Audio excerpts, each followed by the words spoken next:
host Karen with us.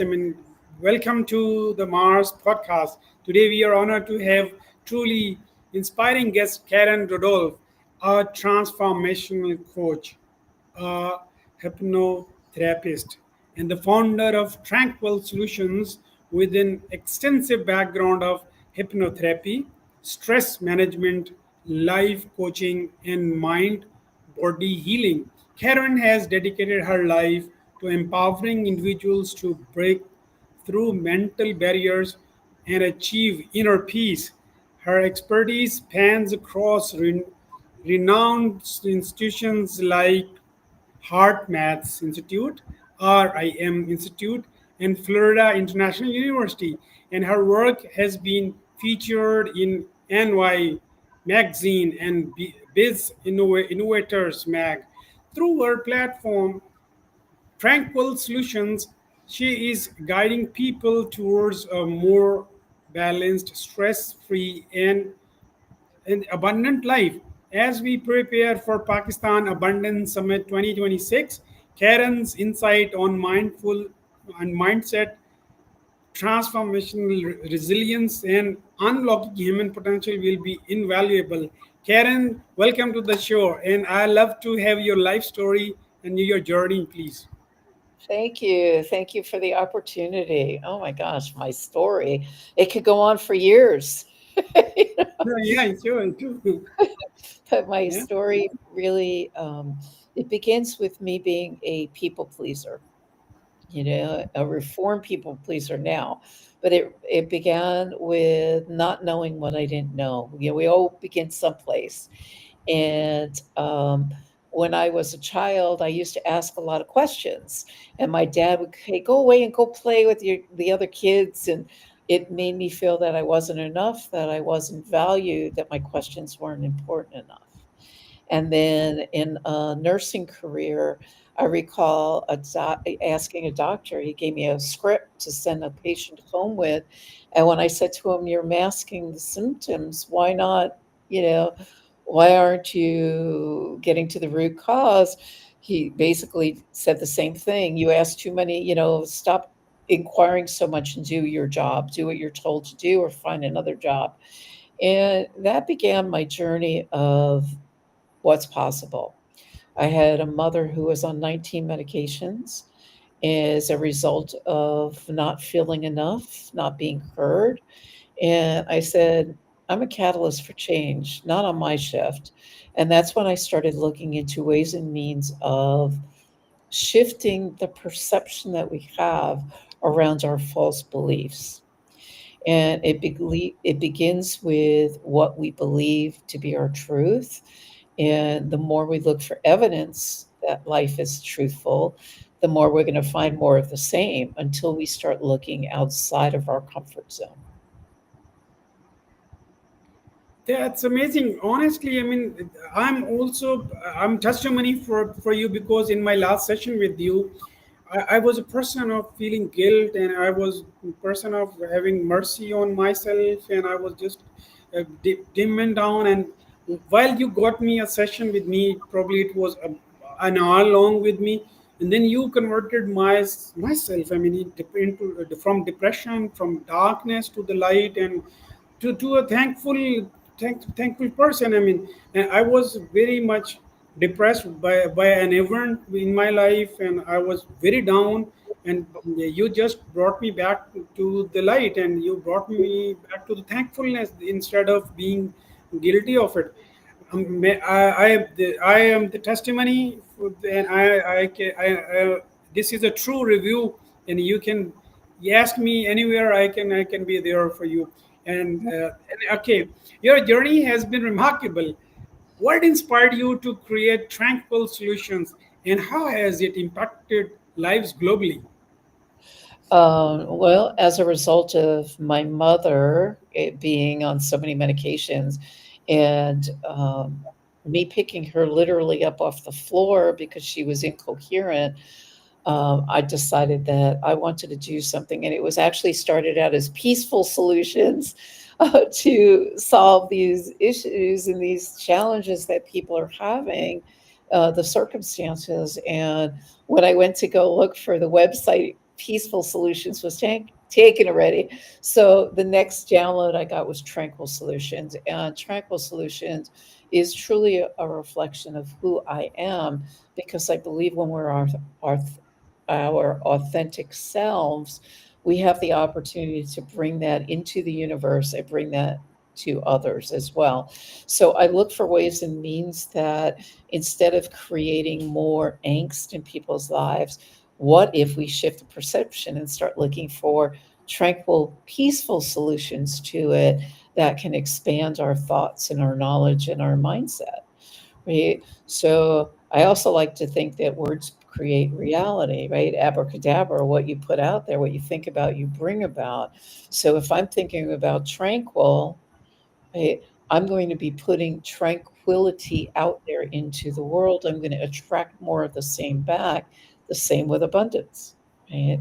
So that has been the beginning of it, of my career, and really giving up the thought of being a people pleaser and the guilt that went along with it to empower myself. When I empower myself, then I can empower others.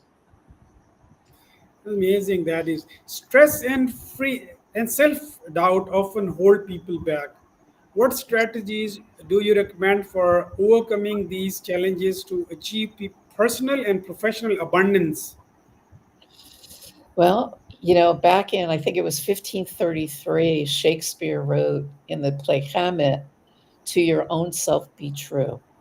So for me, it's always been about self discovery. The more I know myself, the more I know my family, the more I know my partners, the more I know others, the more I can be of service to others, because I'm able to empathetically get into your world to support you on a whole different level, on the mental, emotional, physical, and spiritual levels, which I've been trained in. So while I was training, it's that old adage, when the student is ready, the teacher shows up. Well, being of mind of curiosity and questioning all the time, I questioned in each area and I created the knowledge. I've expanded my knowledge. I've invested in myself, and I've invested in the knowledge that I've obtained to be able to bring that to the table today. Amazing. Mindset plays a crucial role in success. How can individuals reprogram their thoughts to foster growth, confidence, and resilience? A great question, because the thing that comes to me is, and I use the term because people understand it, but if you take the term apart, let's do it here, right? Mindset. You're already saying and creating that your mind is set in a certain way. I like to say mind expansion, actually. So this way it gives my brain, because everything is related to your brain, which is creating new neural pathways all the time. So if I'm expanding my brain and looking for ways and means to expand my thoughts and the actions which are going to create the success I want, I don't want to be set in such a way. I want to create new habits. I want to create new neural pathways. I had a coach say to me today, it's a perfect metaphor. I use metaphors all the time, but here's just this quote. The first thing that pops up on my brain right now is, if you are in an area, well, let's use mine rather, because this will relate to anybody in any climate. His was in the snow. I'm not in a climate of snow, but I can relate to it because I've been in a climate of snow. But for instance, most people drive a car, right? Do you drive a car? Yeah, I do. Yeah. Okay. So if you recall the very first time you got behind the wheel of a car, whether it be with your mother or your father or a brother or sister, whomever it was, they handed you the keys. And you took the keys and you were probably shaking and you were nervous, and that nervous, excited energy was the dopamine hit that was driving you forward. And you got into the car and you want to do it right, right? So it's like, okay, what do I do first? Do I check my mirrors? Do I put on my seatbelt? Do I put the key in the ignition first? until you, because you don't know what you don't know until you learn it. So whomever was with you told you what was right for them, right? It didn't have to be your reality, but that was right for them. So let's say, for instance, they told you to put on your seatbelt first. You put on your seatbelt first, you put the key in the ignition, you check your mirrors, and you make sure you look left to right and you make sure the coast is clear, right? So now, the second time you get in the car, you're still in that nervous energy, but now the first thing you do is you put on your seatbelt, you put the key in, you check whatever, right? Because now it becomes root for you. Now you get on the car years later, you don't think about any of that. You just do it because you've mastered the skill. So the same thing with abundance, right? You begin to work that muscle. It's like going to the gym. The more you work the muscle, the more you master the skill, you create consistency in your habits, consistency in what works, to the point where you're then creating the successes for yourself. And if they are not successes, I truly highly hope that you will, what we call here in Florida, trim the sails, right? I'm in a water environment. So it's like those 2 millimeter shifts are going to create a trajectory, even if it's just here. 2 millimeters are going to, if it comes out, is going to be a huge distance as you move forward with it. The context you developed for that car context was amazing. And the most difficult thing in the world is change. People do not accept change, but I mean, you prepare one's mind so nicely for the change. It's to unlearn, just because we don't unlearn our belief pattern. This is amazing. Okay, at the Pakistan Abundance Summit 2026, we aim to empower communities with tools for transformation. What role does emotional intelligence and mindfulness plays in this vision? Wow, that's a mouthful. Well, it just happens that I am creating a product that will be launched on May 1st that will support that whole consciousness, because it becomes an intuitive tool to create clarity, uh, because not everybody, but a lot of people, change is very challenging. I've had a major accident in my life, which created major change in my life. But I look at change now as more of an asset than I do as a negative, because the more I choose to change, and it's a choice, it's a decision we make, right? And once we make a decision, and if you take the word decision, it's to cut. So if you cut the old away and you create a new, it could be exciting. You don't know until you attempt it, right? So once you attempt those changes, you'll never know, right? And it becomes more of the same, more of the same, more of the same, until you choose it. So I've created a product called My Mind Mosaic, which is all around the emotional and mental shifts that are going to empower people moving forward to create positive change in their lives. Wow. You've worked with individuals from diverse backgrounds. Can you share a powerful success story where mindset coaching led to life changing breakthroughs? Wow, there's been so many. The one that just popped in my mind as you said that was South Africa. I loved going, as I presented in South Africa. And the first year I went to a conference in South Africa, I listened and I heard what their challenges were, I heard what their complaints were, and it was all in the educational system. And not that I'm a licensed educator by any stretch, but I am licensed in many areas. And no matter what area of life, so many overlaps can occur.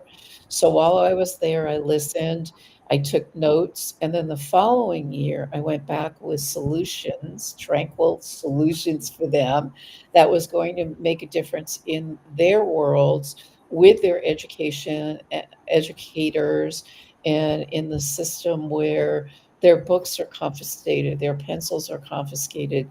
It's like, how do you teach under those circumstances? So I gave them ways, means of potential ways of shifting and looking at things, different perceptions, looking at them differently, that made a difference. I do that in individuals' lives. I had a woman that I was working with for quite a bit of time where she was challenged with going into her family business. Because it was a family business, she felt obligated to want to do, to have to do that rather than wanting to do that. And when we pulled it apart, what's for the highest good of her, right? And creating boundaries for herself and ways of articulating it, because communication is everything. Ways of articulating it with her family members where they didn't feel let down. She was able to, in essence, substitute herself. So she still has a foot in the door with her family, but she was able to live the life for her and her family that served her best. And she went into I believe it was a vice presidency role, which gave her a lot of flexibility and power, where in the family business she wouldn't have had that. So there's been many different scenarios, many different scenes around that. But again, that gets to what she did also was for, as well as the teachers in South Africa, the superintendents and such. It was a stressful situation. Each and every one of them were stressful situation. We created tranquil solutions for them to not be able to look at the stressors, but to be able to look at what's possible moving forward. Oh, thank you. This wonderful story. In the fast-paced digital world, how can people stay mentally aligned and focused on long-term abundance rather than short-term gratifications? Great question. Well, first and foremost, I believe it's all about creating harmony in one's life. Because if you have harmony in in your life, right? If you're getting overwhelmed, for instance, overwhelm creates stress. Stress is the number one killer. If you don't counterbalance it with some fun and play, or rest and relaxation, or relationship, there is going to be no abundance in your life. So you really have to look at each area and play in each area. Most people will come to me, oh, I want to balance my life. But if you look at it from an energetic viewpoint, balance is standing still.